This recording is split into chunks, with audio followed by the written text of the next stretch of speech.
ข่าวคอมพานีเมืองเขปิดโตเครื่องจากก็หัก AI มีคนสั่งซื้อไว้2เฮงครึ่งมีกาขันเตต้า1เครื่องละ1ล้านวัตต์เงินไทยวันไหนในวันที่3เดือนตุลาคมปี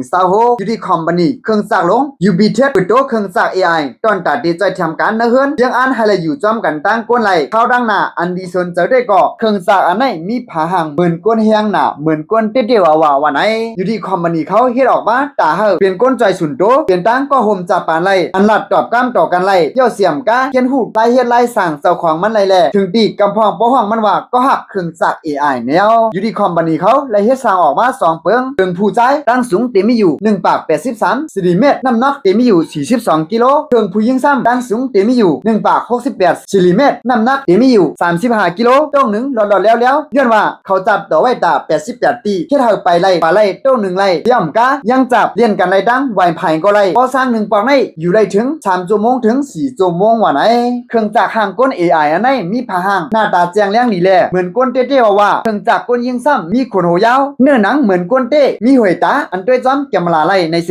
ยิงเจ้าดื้อการมันหึงก็ยิงแค้นเตป่องเจอเข้าเจอเจ้าของมันเลยลีหนังหื้อก้นเจ้าดื้อมันเตเป็นตาสุนโตลีนั่นข้อมูลเจ้าของมันตั้งเสียงได้ถูกเก็บไว้ในตัวเครื่องจักรนั่นแหละมีหมายลับมีหมายลอกไว้ในเยาเดซินั่นกะผาห่างเครื่องจักรนั่นก็ที่เธอเรียกไล่ข้าวยามันไล่ที่เธอเรียกไล่เมียวมันไล่เตรียมเอาหน้าตาสีคนโหเสือโคแหละผาห่างภายนอกฉะนั้นเรียกสว่ามีกาคันสูงเสียตาไว้กามีก้นสนใจมันตั้งหนำตั้งหลายวันไหนอยู่ดีคอมพานีเขาตื้อหาปืนโตตื้อหาปืนเผาลายมันนี่ดอนก้วยก้นสั่งซื้อไว้ว่ามี2เฮงเครื่องปลายยาววันไหนก้นนั้นเตสั่งซื้อนั่นเตไลใจกามันอ่อนตั้งลงหน้า3เฮงหย่อนเงินเคเงินไทยเตมีหมอก 14,000 เฮงวัตต์เนี่ยตัวเครื่องจักรนั่นได้คอมพานีเขาตั้งกาคันมันไว้ 30,000 ดอลลาร์อำนั้น1ล้านวัตต์เงินไทยเนี่ยเอาค่าข้อมูลข่าวเงาในก็ข่าวเลยอังอีมาดีข้องข่าวปลายทีวีเขารายงานนี่ไว้หนังนะคะพี่น้องๆได้ก็ได้เสียเขายินเขาในหันเขาแนวมีดังหันถึงเจอนี่ก็ปันไว้ดังหันถึงสุจะไว้ตั้งใจวิดีโอโหในไรคะส่งตั้งหมดตั้งเสียงค่ะ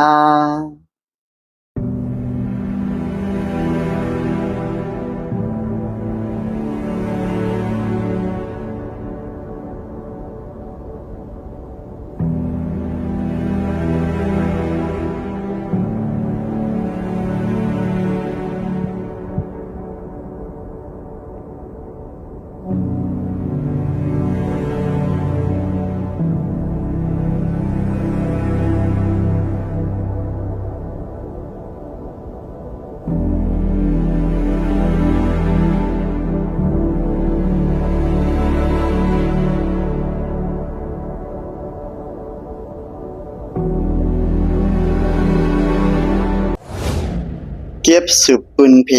ขาวหยอดอิน